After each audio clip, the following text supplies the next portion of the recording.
सिद्धेभ्यो नमो नमः सत्हितं कराय वीराय भव्याम्बुजभास्कराय अनन्तलोकाय सुरार्चिताय देवादिदेवाय नमो जिनाय देवादिदेवाय नमो जिनाय। पंच परमेष्टि भगवान की परम पूज्य आचार्य भगवंत गुरुवर विशुद्ध सागर जी मुनि महाराज की, परम पूज्य मुनि श्री सुप्रभ सागर जी महाराज की, साथ साथ तीर्थराज समेत शिखर जी की। अनंत विकल्प, अनंत संसार और उस संसार में अनंत दुखों को प्राप्त करता हुआ व्यक्ति मात्र विकल्पों के साथ उत्पन्न होता है और विकल्पों में ही अपना जीवन पूर्ण कर लेता है। लेकिन वे पुण्यात्मा हैं जो अपने मन के विकल्प को समीचीनता प्रदान करते हुए उसका सम्यक रूप से समाधान प्राप्त कर लेते हैं, क्योंकि सम्यक रूप से समाधान हमें निर्ग्रंथ गुरु से ही प्राप्त हो सकता है। और उस आत्मकल्याण को, अपने मन को निर्विकल्प बनाने का अनूठा उपाय प्रश्न नाम के स्वाध्याय के रूप में हमें प्राप्त हो रहा है। परम पूज्य आचार्य भगवंत गुरु और विशुद्ध सागर जी महाराज के मंगल सुभाषित से, उनके सुयोग से परम पूज्य मुनि श्री सुप्रभ सागर जी महाराज द्वारा प्रदत्त आत्मकल्याणी अनूठी विधा से। क्योंकि विकल्प जब समीचीन होता है और उस समीचीन विकल्प का आगम के परिप्रेक्ष्य में सम्यक रूप से समाधान किसी निर्ग्रंथ गुरु से प्राप्त हो जाता है, तो निश्चित ही वह हमारे कल्याण का पथ प्रशस्त करा देता है। आप भी अपना समीचीन विकल्प भेजने का पुरुषार्थ करें और परम पूज्य मुनिश्री से उसका आगम के परिप्रेक्ष्य में सम्यक समाधान प्राप्त करके अपने अंतरंग को सुख शांति की अनुभूति से अनुभूत करने का प्रसाद करें। प्रारंभ करते हैं आज का सम्यक समाधान। और आज के पहले विकल्प के लिए ललितपुर उत्तर प्रदेश से श्रीमती रचना जैन महाराज श्री के श्री चरणों में बारंबार नमोस्तु निवेदित करते हुए अपना समीचीन प्रश्न रख रहे हैं कि महाराज जी, ऐसा देखा जाता है कि कोई वृत्ति है, महावृत्ति है, और वह भी बाहरी बाधाओं से प्रभावित होता हुआ देखा जाता है। तो मेरा प्रश्न ये है कि क्या जो वृत्ति, महावृत्ति, सम्यक दृष्टि आदि जीव हैं, उनको भी बाहर बाधाएं प्रभावित कर सकती हैं? हमारे समीचीन विकल्प का सम्यक समाधान करने की अनुकंपा करें। नमोस्तु महाराज जी, नमोस्तु। ओम नमः सिद्धम। परम पूज्य आचार्य भगवान गुरुवर विशुद्ध सागर जी महाराज की।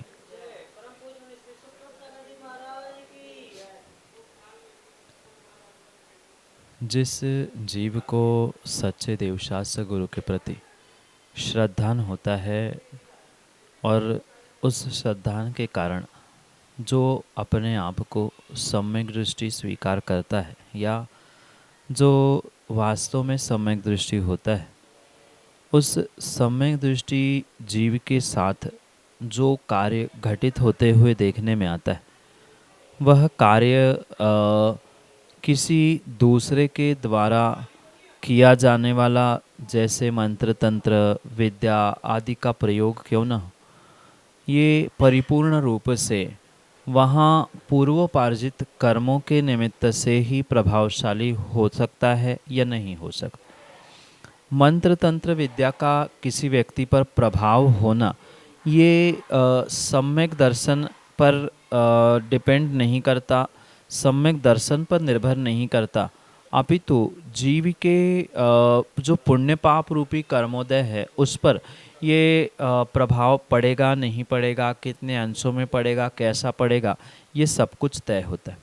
इसलिए ये आवश्यक नहीं है कि कोई सम्यक दृष्टि हो, उस सम्यक दृष्टि पर मंत्र तंत्र का प्रभाव नहीं होगा, उस पर विद्याएं काम नहीं करेगी। कुछ अंशों में ये सत्य है कि जिसकी अकाट्य श्रद्धा सच्चे देवशास्त्र गुरु पर है, उस पर ये खोटे तंत्र मंत्र विद्या पुण्य के उदय में कार्यकारी नहीं हो सकते, क्योंकि सम्यक दृष्टि अपने आप में इतना मजबूत श्रद्धावान होता है कि वह अपने पुण्य को प्रति समय प्रति पल वृद्धिगत करने का प्रयास करता है, और जैसे ही वह सम्यक से च्युत हो जाता है, वही विद्या, वही मंत्र तंत्र कुछ ही क्षणों में प्रभावशाली होने की संभावना है। पर ये अवश्य यहाँ समझना होगा कि सम्यक दर्शन की जितनी निर्मलता जीव के पास होगी, उतना ही विशेष विशेष कार्य कह दे, या उतना ही विशेष विशेष फल उसको प्रत्येक कार्य में प्राप्त होते हुए देखने में आए।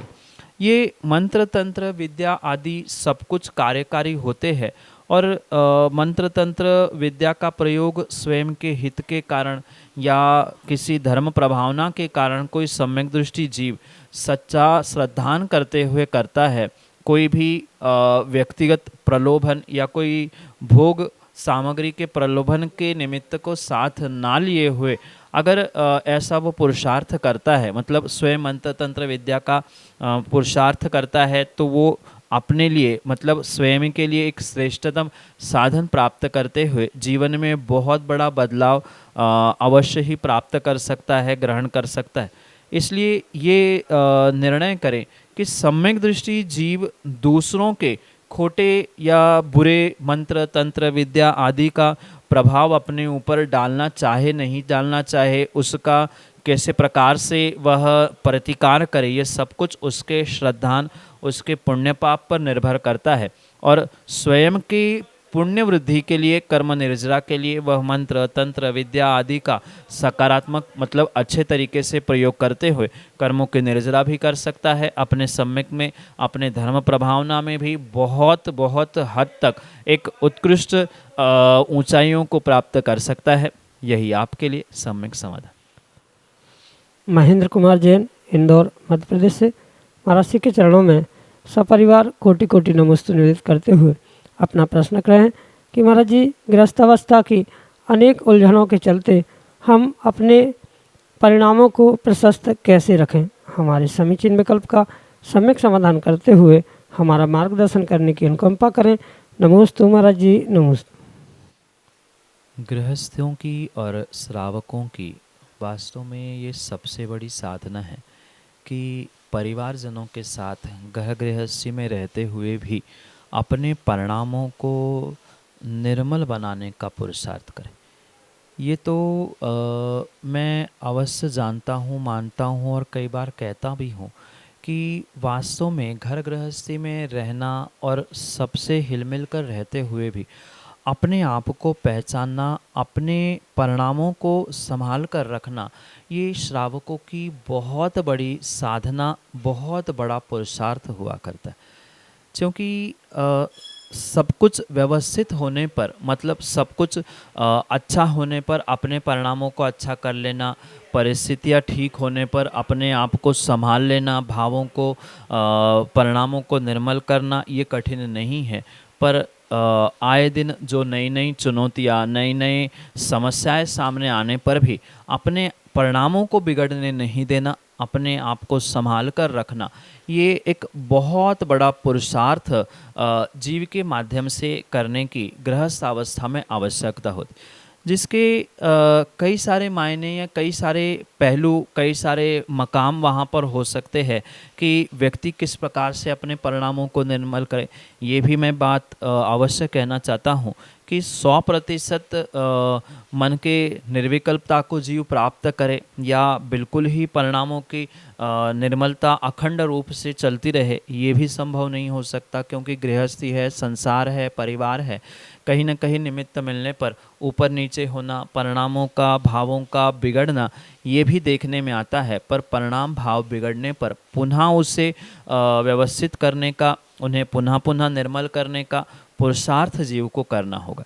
और इन अपने परिणामों को निर्मल करने के लिए जैसे आचार्य भगवंतों ने बहुत सारे निमित्त बताए हैं, उसमें से सर्वश्रेष्ठ निमित्त धर्म की परिप्रेक्ष्य में अगर हम समझें तो ग्रंथों का स्वाध्याय करना, माना कि कठिन ग्रंथों का स्वाध्याय नहीं कर पा रहे हैं तो कम से कम पुराण ग्रंथों को पढ़ने का, उनके जो पुराण पुरुष थे, मतलब महापुरुष आदि थे, सलाखा पुरुष थे, जिनके विषय में बहुत बड़े बड़े कथानक है, जैसे हम रामायण के विषय में या पद्म पुराण के विषय में श्री रामचंद्र जी है, सीता जी है, भरत जी है, इनके विषय में पढ़े तो हम अपने परिणामों को निर्मल करना सीख सकते हैं।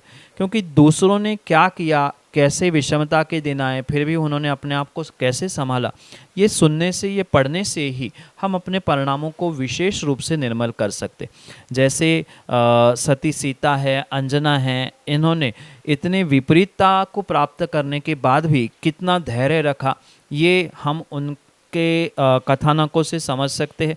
और जितना धैर्य जीव अपने जीवन में धर्म के निमित्त से, धर्म क्रियाओं के निमित्त से या धर्म के ग्रंथों के स्वाध्यायों से प्राप्त करेगा, उतने ही वह परिणामों में निर्मलता लाने की संभावना है।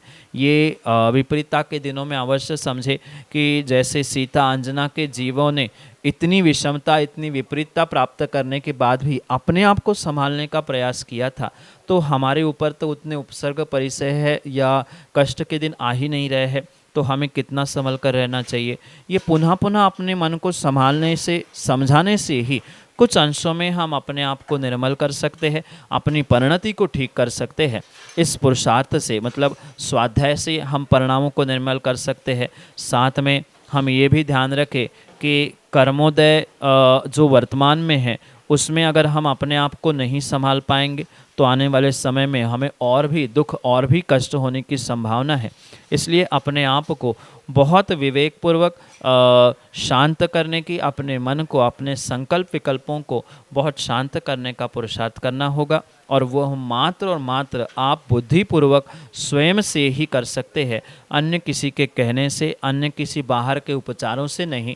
अपितु पुनः पुनः स्वाध्याय में वृद्धि कर लेना, अपने मन को समझाने का और अपने परिणामों को स्वयं से ही पुनः पुनः खींचकर शुभ क्रियाओं में लगाने से ही परिणामों में निर्मलता आने की संभावना है। यही आपके लिए सम्यक समाधान।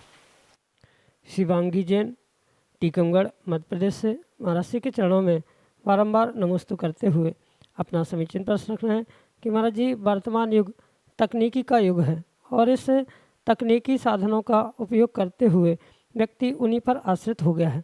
जैसे कि मोबाइल, वर्तमान का युग मोबाइल का युग बनता जा रहा है, जो कि हमारे दैनिक जीवन को भी प्रभावित करता है।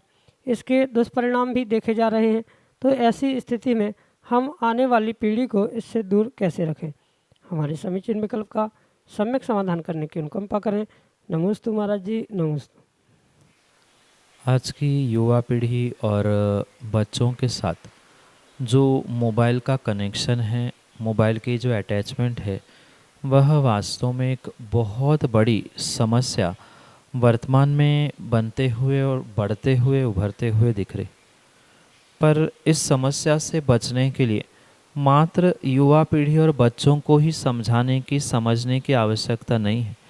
अपितु मैं कई बार इन बातों को दोहरा चुका हूँ कि युवा पीढ़ी और बच्चों को मोबाइल से दूर रखने की वजह, अगर वर्तमान में उनके माता पिता, उनकी बुजुर्ग जो घर की परंपरा है, उनको ही थोड़ा सा विवेक रखते हुए मर्यादा का परिपालन करना वे स्वयं सीख जाए, तो आने वाली पीढ़ी उनका अनुकरण करेगी, ये परम सत्य है।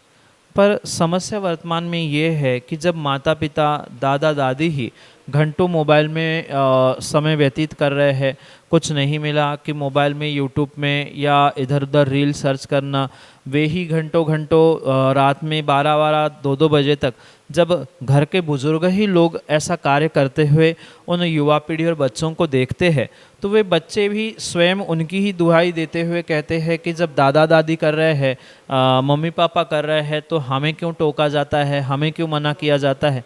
और आजकल तो घर में जितने सदस्य नहीं हैं, उससे कई अधिक गुना प्रत्येक के हाथों में मोबाइल देखने में आता है। तो ये मात्र विडंबना उन बच्चों से ही नहीं, अपितु जो बुजुर्ग पीढ़ी परिवार में, समाज में कार्यरत है, उनके भी निमित्त से ये बढ़ावा उन युवा पीढ़ी को मिल रहा है। इसलिए सबसे पहले युवा पीढ़ी और बच्चों को मोबाइल से दूर करने के लिए जो बुजुर्ग पीढ़ियां हैं, माता पिता है, दादा दादी है, उनको मर्यादा का परिपालन करते हुए कम से कम समय मोबाइल में वे व्यतीत करें, तो उनका अनुकरण करते हुए आने वाली पीढ़ी, बच्चे, युवा ये सभी मोबाइल से दूर हो सकते हैं। साथ में ये भी ध्यान रखने की आवश्यकता है कि मोबाइल के अलावा अन्य जो साधन हैं, उपकरण हैं, उनसे उनकी अटैचमेंट करने की आवश्यकता है। पर समस्या ये होती है कि दूर पढ़ने वाला बालक, युवा, बच्चों, उनकी देखरेख के लिए माता पिता स्वयं ही उनको मोबाइल खरीद के देते हैं। जब आपने ही उपकरण दिया है, आप ही वैसा अनुकरण करोगे, तो युवा पीढ़ी को और बच्चों को किस प्रकार से और किस कदर से समझाया जा सकता है? ये बहुत बड़ी विचारणीय बात है। आने वाली पीढ़ी, बच्चे, ये सभी बुज़ुर्गों का ही अनुकरण करते हैं। इसलिए सबसे पहले वे ही सुधर जाए, वे संभल जाए, तो नियम से ही युवा पीढ़ी और बच्चे भी मोबाइल जैसी आदतों से, मोबाइल जैसी लत से दूर होने की संभावना हो सकती है। यही आपके लिए सम्यक समाधान। कोटा राजस्थान से अरिहंत जैन महाराज जी के चरणों में बारंबार नमोस्तु निवेदित करते हुए अपना समीचीन प्रश्न कर रहे हैं कि महाराज जी, मुनिराजों का उपकरण कमंडलू एक पवित्र वस्तु माना जाता है। देखा भी जाता है कि कहीं उस कमंडलू की असाधना होने पर मुनिराज कायोत्सर्ग आदि करते हैं। तो क्या जो श्रावक मुनिराज का कमंडल लेके चलते हैं, उन्हें मुख शुद्धि, वस्त्र अशुद्धि के साथ साथ जूते चप्पल पहनकर मुनिराज का कमंडल लेना चाहिए या नहीं? हमारे समीचीन विकल्प का सम्यक समाधान करने की अनुकंपा करें। नमोस्तु महाराज जी, नमोस्तु। मुनिराजों के विहार कराते हुए उनके उस विहार की पद यात्रा की श्रावकों के द्वारा एक अनुमोदना करना, स्वयं विहार करना, विहार करवाना, ये बहुत ही श्रेष्ठ कार्य श्रावकों के द्वारा उन मुनिराजों के वैयावृत्ति के अंतर्गत स्वीकार किया जाता है। क्योंकि मात्र मुनिराजों के हाथ पैर दबा देना, उनका अन्य किसी प्रकार से शरीर के योग्य सेवा को प्राप्त होना, ये ही मात्र वैयावृत्ति नहीं है, अपितु उन मुनिराजों के अनुकूल जो भी आप पुरुषार्थ कर रहे हैं, उनके आहार, विहार, निहार आदि की व्यवस्थाओं में अपने आप को संलग्न कर रहे हैं, करवा रहे हैं, करने वालों की अनुमोदना कर रहे हैं, तो कहीं ना कहीं वहाँ पर कृतकारित अनुमोदना से जीव अवश्य ही अपने जीवन में उन मुनिराजों की वैयावृत्ति रूप विशेष तपस्या को प्राप्त कर, और ऐसे स्थिति में विहार करते समय उत्कृष्ट बात तो यही है कि बिना जूते चप्पल पहने ही मुनिराजों का विहार करवाना सर्वोत्कृष्ट है। पर माना कि किन्हीं कारणों से व्यक्तियों की पैदल चलते हुए जूते चप्पल पहनने की आदत है, या बिना जूते चप्पल पहने विहार करना संभव नहीं है, या लगातार मुनिराजों के स्पीड से पूर्ण रूप से पैदल चलना, नंगे पांव चलना ये संभव नहीं है, तो क्वचित कदाचित जूते चप्पल पहनकर चलना, कुछ देर तक पुनः गाड़ी में बैठना, पुनः चलना, इन के प्रकार से जैसे जिस शक्ति से आप मुनिराजों के विहार में संलग्न हो रहे हैं, वह आपके लिए शक्तिशाह तप के रूप में स्वीकार करते हुए वैयावृत्ति तप होने से एक श्रेष्ठतम कर्म निर्जरा और पुण्य बंध का साधन बन सकता है। इसी परिप्रेक्ष्य में कमंडल आदि पकड़ते समय भी यही ध्यान रखने की आवश्यकता है कि उत्कृष्ट बात तो बिना जूता चप्पल पहने नंगे पैरों से ही करना था, पर फिर भी माना कि संभव नहीं है, क्योंकि सामान्य रूप से श्रावक तो बिना जूते चप्पल तो कहीं चलता ही नहीं। आजकल तो श्रावक चलते हुए ही नहीं मिलता है, और फिर भी आप कोई चल रहे हैं और ऐसे समय पे नंगे पैर चलने की शक्ति नहीं है, क्योंकि मुनिराजों का तो परिचय है, उनकी कठोर तपस्या है, पर उनके जैसे उस कठोर तपस्या को नहीं कर पा रहे हैं तो हम विहार ही नहीं करें, हम कमंडल ही ना पकड़े, ये कोई बात नहीं बनती। इसलिए ये विवेकपूर्वक ध्यान रखें कि विहार में माना की शक्ति नहीं है तो जूते चप्पल पहनकर मुनिराज के कमंडल पकड़े, उसमें कोई भी किसी भी प्रकार से दोष नहीं है, क्योंकि वहाँ शक्ति का अभाव है। उत्कृष्ट नहीं, कम से कम मध्यम जघन्य रूप से मुनिराजों की सेवा वैयावृत्ति का फल तो उन श्रावकों को अवश्य ही मिलेगा। इसलिए ये विकल्प ना करें कि जूते चप्पल पहनकर कमंडल नहीं पकड़ा जा सकता। सामान्य रूप से वर्तमान की परिस्थिति, वर्तमान में श्रावकों का सहनन शक्ति आदि देखते हुए ये अवश्य ही निर्णय करना होगा कि जैसे बने शक्तिशाह मुनिराजों की सेवा, वैयावृत्ति और विहार जैसे समय पे करना, ये बहुत ही विशेष समर्पण का ही परिचय हो सकता है। क्योंकि सामान्य रूप से घरों में आहार करवाना, सामान्य रूप से अपने नगरों में विहार करना, ये बहुत बड़ी बात नहीं होती।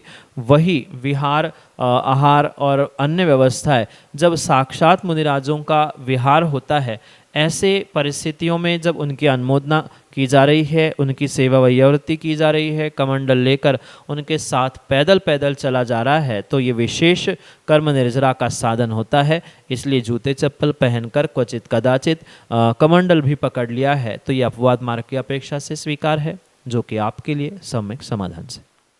श्रीमती साधना जैन, उज्जैन, मध्य प्रदेश से महाराज जी के चरणों में बारंबार नमोस्तु निवेदित करते हुए अपना समीचीन प्रश्न कर रहे हैं कि महाराज जी, मन की चंचलता अधिक होने के कारण हमारा मन जाप करने में नहीं लगता, तो हम अपने मन को स्थिर कैसे रखें? हमारे समीचीन विकल्प का सम्यक समाधान प्रदान करते हुए हमारा मार्गदर्शन करने की अनुकंपा करें। नमोस्तु महाराज जी, नमोस्तु। जाप करने से पाप कटते हैं, ये विवेकपूर्वक समझते हुए हर व्यक्ति को, हर श्रावक को, हर साधक को जाप करते हुए अपने मन को एकाग्र करने की आवश्यकता है। पर कई बार ऐसा देखने में आता है और कई सारे जीवों की ये समस्या प्राप्त होती है कि जाप करते समय मन नहीं लगता, पूजा पाठ आदि आदि में तो मन फिर भी लग जाता है, पर जाप करने में मन एकाग्र नहीं होता। जितना जाप तीव्रता से या द्रुत गति से होता है, मन भी उतनी ही द्रुत गति से आगे पीछे भागते हुए, यहाँ वहाँ भागते हुए देखने में आता। यहाँ ये समझने की आवश्यकता है, मन कोई मशीन नहीं है कि जिसे किसी रिमोट कंट्रोल से कंट्रोल किया जाए। कोई त्रियंश के समान भी मन नहीं है कि जिसे किसी साखल आदि से बांधकर, अंकुश आदि से बांधकर उस पर कंट्रोल किया जाए या उसे एकाग्र किया जाए। मन को एकाग्र करने के लिए बुद्धिपूर्वक व्यक्ति को स्वयं से ही प्रयास करना होगा, और जितना मन एकाग्र करते हुए जीव पूजा पाठ, जाप, तप, त्याग आदि करेगा, वह उतना ही विशेष पुण्य प्राप्त करेगा, पाप कर्मों के निर्जराओं को प्राप्त करेगा। इसलिए एकाग्र मन करने के लिए जाप के समय जो जाप के मंत्र है, उन मंत्रों के अर्थों तक पहुंचने का प्रयास करने की आवश्यकता है। माना कि कुछ ऐसे गूढ़ मंत्र हैं जो गुरु आज्ञा से प्राप्त हुए हैं, उनके अर्थ नहीं समझ पा रहे हैं, तो जाप करने का तरीका बदलने की आवश्यकता है।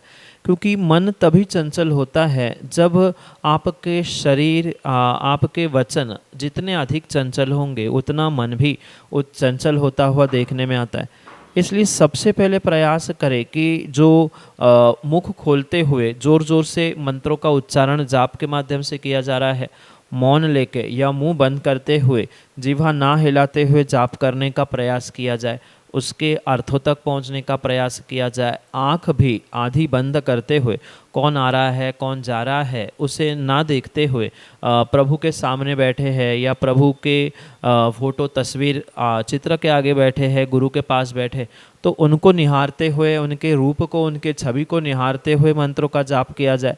जैसे जो बहुत मन भटक रहा था वह कुछ अंशों में एकाग्र होने की संभावना है। मैं ये भी विशेष बात कहना चाहता हूँ कि 100% मन एकाग्र हो जाए और बिल्कुल भी यहाँ वहाँ नहीं भटके, ऐसा तो कतई संभव नहीं है। इसलिए कुछ अंशों में एकाग्र करने का पुरुषार्थ करने से ही आप जाप के माध्यम से विशेष कर्मों के निर्जरा को प्राप्त कर सकते हैं। आगम में जाप के जप के बहुत सारे विधान आचार्य भगवंतों ने कहे हैं, जैसे कमल जाप है, टेबल के माध्यम से जाप कहे गए हैं, अनेकानेक विधियाँ जाप की कही है। उन विधियों को समझे, उन विधियों को प्राप्त करें, जिसके माध्यम से आप अपने मन को एकाग्र कर सकते हैं और जाप में भी कर्मों के निर्जरा को प्राप्त कर सकते हैं। यही आपके लिए सम्यक समझ।